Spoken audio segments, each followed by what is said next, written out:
Hello, how are you today? Do you want to dive into a book that might just surprise you?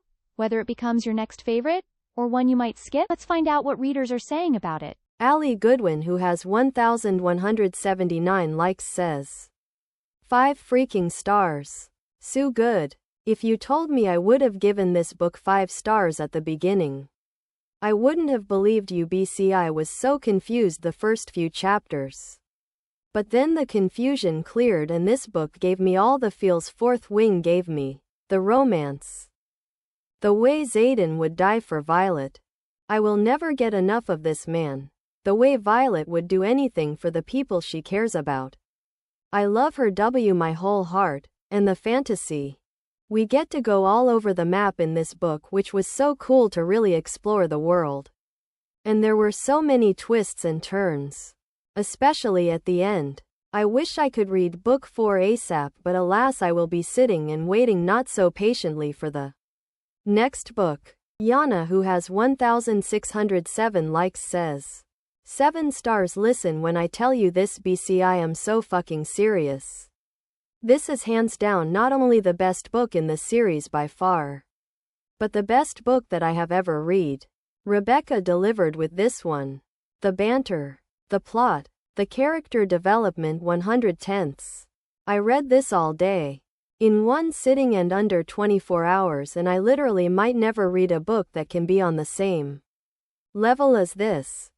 Who has 1,851 likes, says, 2.75 Onyx Storm. Name Storm. I am about dizzy from the overstuffed, constant bombardment of characters that are practically strangers plus territory names that get added into the mix outta nowhere.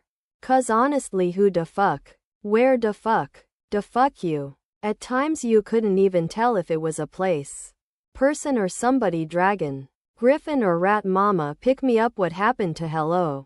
How are you? My name is. Proper introductions, explanations, descriptions, context.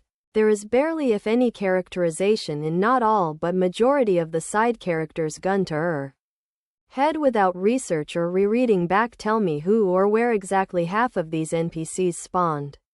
From R.N. Baylor, Marin, Xena, Hendrik, Lynx, Evelyn, Kai, Kava, Headley, Irwin, Lyndall, Captain Grady, and much more on YUHMUDDA. And Mama's the gun would go right off in the club. Even Xaden himself is confused. Swear first Mons says he is talking to a Llewellyn, next he says he's going to the place. Homie is Yuku, aware that it could be both but confusing all the same. The writing is all around sloppy. There is little to no explanation or follow-ups for so much. It makes the story feel disjointed, overwhelming and underwhelmingly underdeveloped at the same time.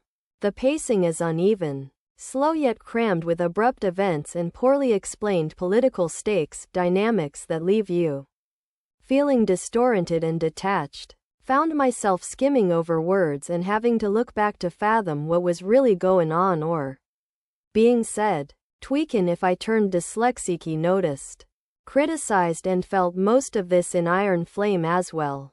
So no surprise, but it's gotten worse and really off the rails here. Moving on, I'll always welcome Xaden back with open arms, open legs and an open mouth. Have bent my big back over for some of the hot shit he be doing and spewing, but he fell flat with that overly whipped loverboy behavior. Don't get me wrong, GG. He can still get it, but like much less while I was piped that we got him jealous. It only lasted for 2 seconds. Wish Halden stirred for more romance also developed into a shallow recycle bin and plain oatmeal sex. Still like both of them, but they lost that spark and tension that made their connection compelling earlier in the series. Not that I really thought that it ever stood a true chance at remaining interesting or exciting when the couple got together soon for a 5-book series. Spoilers ahead, he only held out hope there if Xaden got into a serious villain venom arc. Well, that didn't happen. Instead, it was boringly dragged out throughout the whole book just for it to be used as a Cliffhanger again, bruh, piss awfhowever. This does have its moments of intrigue and did pick up for me again when the rest of Adarna's kind showed up. When Adarna broke that bond and left my Shaylah, I felt that loss. Great turning point up until she boomeranged herself back in zero explanation few pages later. TikTok ban moment, YK, these lazy gut punches are just starting to feel like melodramatics. ATP just let them leave, and deceased Violet's second signet was also lame, just like how a lot seemed to turn out to be. Cat being present still is useless? Why's she here? What is this X on the Empyrean beach anyways? I did appreciate being back into this world even if its building collapsed horrendously. While this installment is underwhelming and disappointing, I still vibed and enjoyed it in places. I might be a bit biased because it helped with my horrid slump. Now I loved Rydok's screen time in this. Him, Adarna and Tern. Xaden didn't fail to get a few chuckles out of me. I was really digging Auric and Dane in this too. Also liked that it delved a little into the relationship of the others with their dragons. Didn't really care for Rhiannon's and Imogen's POV though, just gimme Rydok and Atrum. I was out here. Zone out reading that last 10% and the fight scenes. The hell was that ending? Whack. Don't feel like continuing RN since it just seems to go with every release. Julie, who has 987 likes, says 2.4 stars. What to expect? Found family looking for a cure. Forbidden love war. Combat touch her and die repetitive, full of filler dragons, wyverns, and griffins. Cliffhanger ending third-person POV. I am sick to death of this book. So let's just get this over with. I will never understand how so many people are rating this 5 stars. If I hadn't read Iron Flame, I might have bumped this up to 3 stars. But at this point Rebecca has written an unbelievable amount of filler in so much of this book. Felt completely unnecessary. Fourth Wing was a good book. It definitely wasn't my favorite book, but it was a promising start to a new series. I thought the intimate scenes were too mature for how immature their relationship felt, and I would have preferred a little more slow burn. But if it had been a trilogy, I would have been totally on board. Sadly though, that was not to be. Rebecca chose the money over the integrity of her writing, and I honestly can't hate her for that. But it has definitely had a negative impact on the story. She's had to contrive multiple reasons for Xaden and Violet not to be together, and as a result, I've completely lost interest in their relationship. In Iron Flame it was a ridiculous amount of miscommunication and repetitive arguments. In Onyx Storm it was his Venom status and his role as a professor at her school.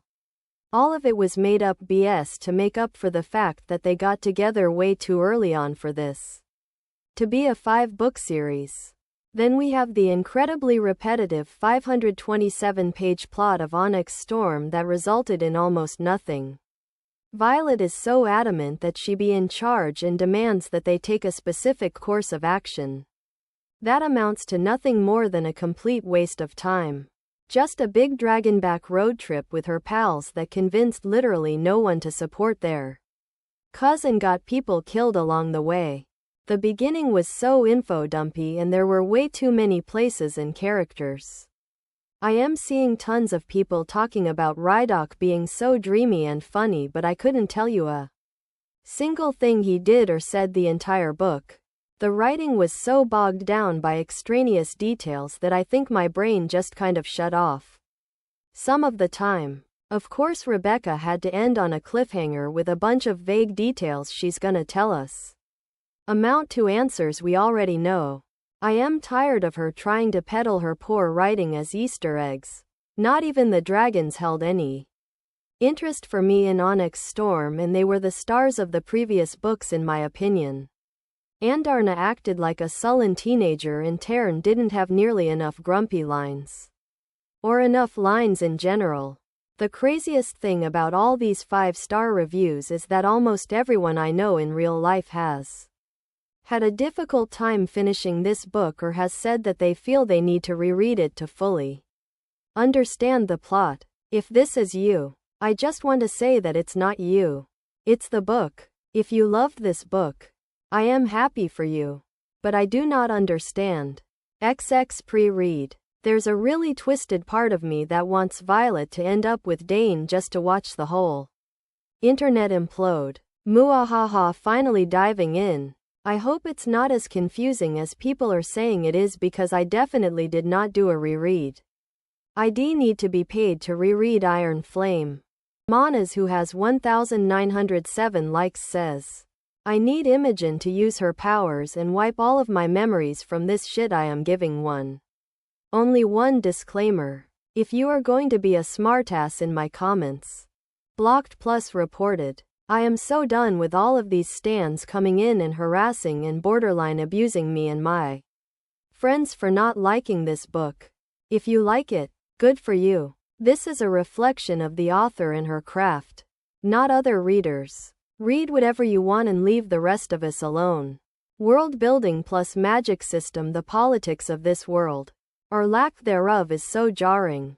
There is not one consistent plot device that Yarros uses in any of the 3 books. As an author who primarily focuses on military propaganda romance smut, I was not expecting anything profound and intricate. However, if you are going to have this world full of dragons, wyverns, signets, and powers, you need to explain this. There is not one fucking thing explained or kept consistent. Every book thus far has the most flimsy story and plot with no competent characteristics that are relevant to this story. All of the cracks were showing with book 1, with the hopes that concepts and aspects of the story are explained in the latter books. This is such a lazy world with over info dumping that is superfluous and blaring to read about. The romance plus relationship, brother, you. Horrendous. Everybody is a liar. The romance between Xaden and Violet is the most elementary level love story I have ever read. These two have no chemistry with each other besides physical lust and attraction. Their kink is fucking in the middle of wars and whining to everybody about how in love they are. Where the fuck is their personality? This is one of the only fictional couples that are stupid both separately and together. The other one is Poppy and her stupid 10,000-year-old liar. Yarros shoving up our ass about how much they love each other was the goofiest shit I have ever read. While I actually found Xaden pleasant initially, he was giving me peak circus clowncore with this book. Rebecca ruined his character. Your relationship has fallen apart when you cannot name more than 3 things about each other's temperament. They are not enemies. They are not lovers. They are both just fucking stupid. Pack it up with this Tom and Jerry ass tension. Because that's all it is. Fuck this. Fuck you. Fuck off. The NPCs? Who the fuck are these bitches? Why are they here and where did they come from?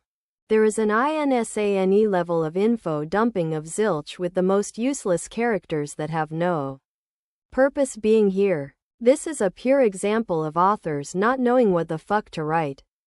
You cannot tell me that she wrote this novel. Not only does it read like there is no correlation between the first book to the second book to now this third book. There are some random people that suffer, sacrifice, and ultimately die. But like WHO cares? I did not shed a single tear for these hoes. The only relevant character is Violet. Only her. No one else has a purpose being here after book 1. The found family was easily the most forced aspect of this dragged-out plotless book. The family is lost. The ending. This is a comedy act. Pure comedy. Tell me why this ending was the most theatrical, melodramatic soap opera-worthy finale. This is worse than ACOTAR with the phased bullshit SJM pulled in ACOWAR. This cannot be the ending everyone is shaking over? Please. I was laughing the whole time. I was not crying, screaming, begging for the next book because this was so stupid. I have never read a more rushed, messy first draft as I have with this bullshit. There was no reason this book needed to be almost 600 pages. Read the first 3 chapters and the last 3 and you are not missing anything. The biggest snooze fest. Dumpster fire shit since FBAA. A whole mess with no payoff. Risk and reward? No. Risk and brainrot at its finest. Lastly, I am petty and I do in fact hate this series more because people are acting too brave and sending random readers death threats over this bullshit. If you are going to insult me, I am gonna need you to be original for once in your life.